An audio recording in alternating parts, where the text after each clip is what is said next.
In this video, I give a brief review of Justice League number 35, which is the prologue to the Amazovirus. The story is by Jeff Johns, and the art is by Doug Mahnke and Ivan Reis. This is definitely an issue that you should read. If you've already read it, kudos.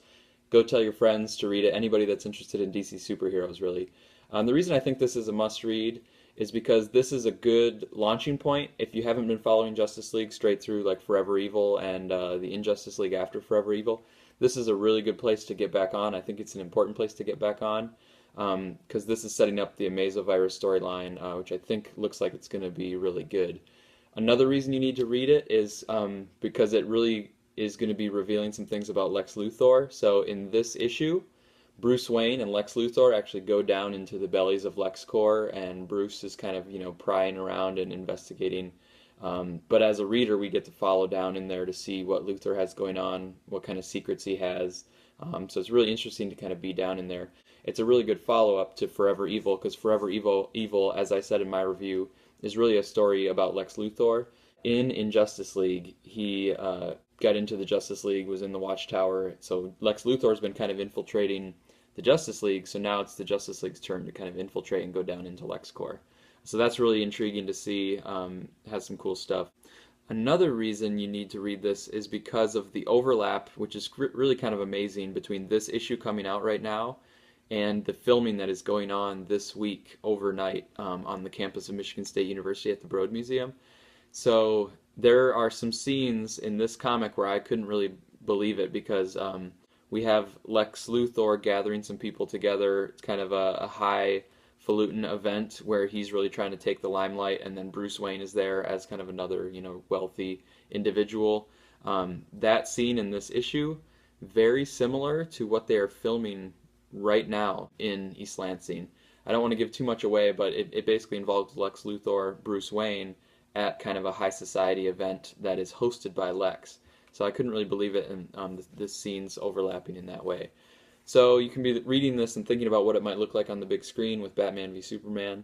But with respect to this particular issue, I thought it was cool seeing the Justice League ready to spring into action.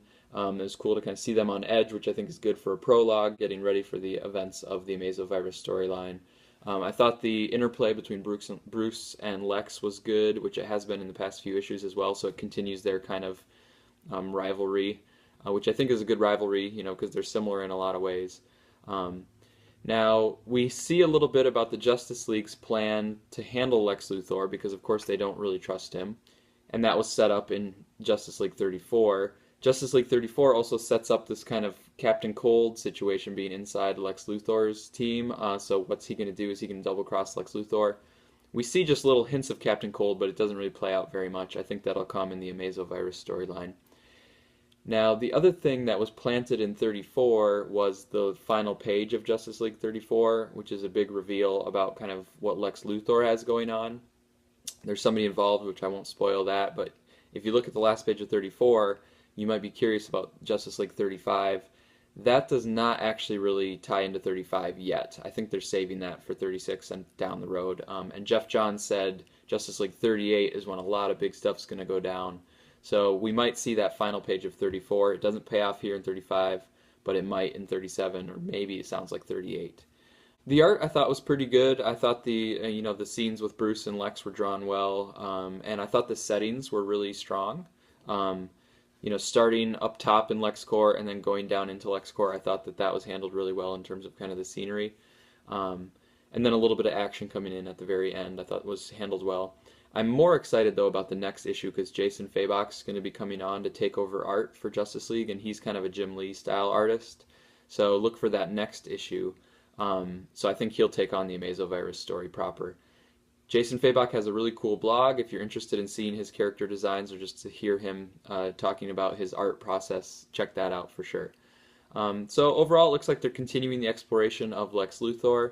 I think it's good. I've been enjoying kind of getting to know the New 52 Lex Luthor better through Forever Evil and Injustice League, and now the Amazovirus.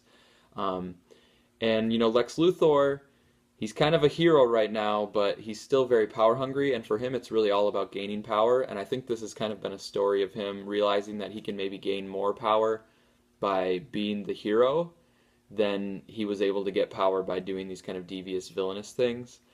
but I think it's still he's kind of operating on the wrong reasons. You know, he's still this power hungry person. So now it looks like some of that is about to backfire in a big way with the Amazo virus storyline. So I'm looking forward to it. I enjoyed this a lot. I think you should check it out.